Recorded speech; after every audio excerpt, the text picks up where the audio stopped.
Hi everyone! Hello! So for today is August 23 and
hello!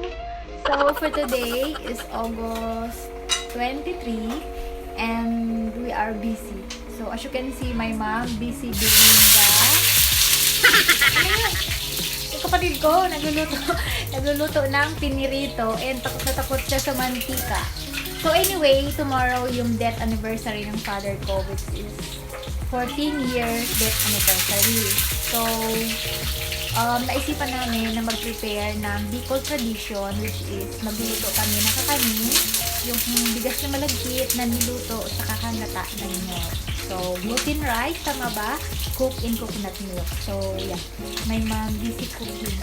No, it's not cooking yet, but preparing, I mean. So yung mga taga Bicolana, shout out. Alam niyo yung tinatawag na BINUTONG. BINUTONG. Alam mo yun? Hindi ko alam kung ano ang tawag doon sa ibang mga Bicol. Kasi kahit Bicol, iba-iba pa rin yung mga language. Tulad ng Sorsogon, Catanduanes, Albay. Pero yung sa amin, tinatawag siyang binutong. So yun. Papakita ko sa inyo. Ito na po yung itsura niya. O yan, diba?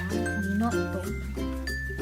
So, mahirap siya balutin kasi nga yung dahon dito sa Cavite ay butas-butas. Kita nyo ba? Ayan. Kaya ang hirap. Pero yung nung nasa Bicol kami, na ang bilis niya ibalot. So, ganyan siya. Nahirapan si mama kasi nga butas yung mga dahon. So, dinudouble niya pero mahirap pa rin. Tapos,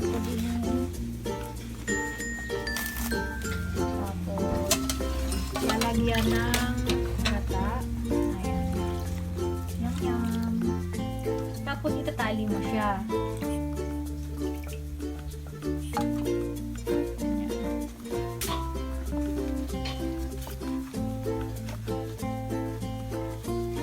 Tapos tatalian mo siya ng kahit anong panali. Ayan. Tapos, ang result niya, eto na siya. Ayan. Tapos lulutuin siya mamaya. Pero bukas pa siya kakainin. I-prepare lang.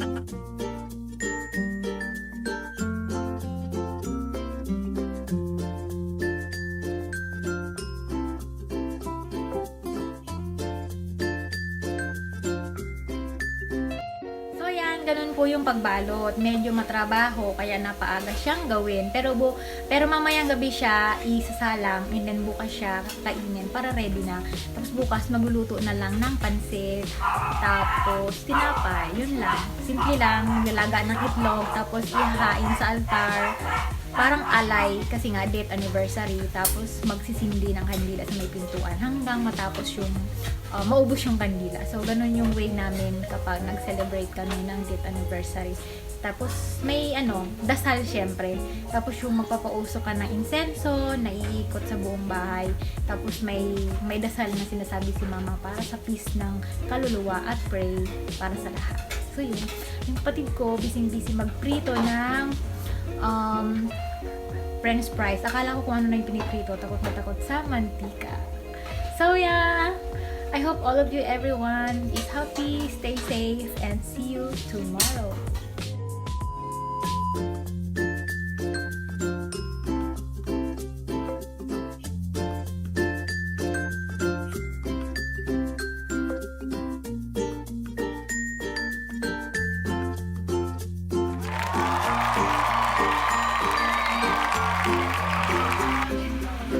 So everyone, ito na po yung itsura niya.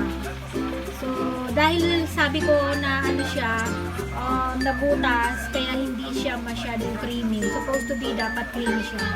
And ito na po yung finish good. So mainit-init pa.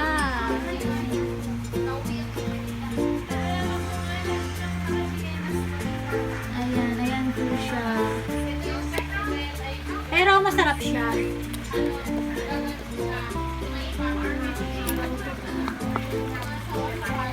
Kasi kung hindi po siya butas, hindi tumulo yung sabaw na coconut milk nito dito sa dahon.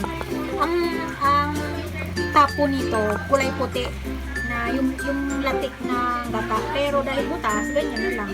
Ganrong. Pero masarap. Parang ganito.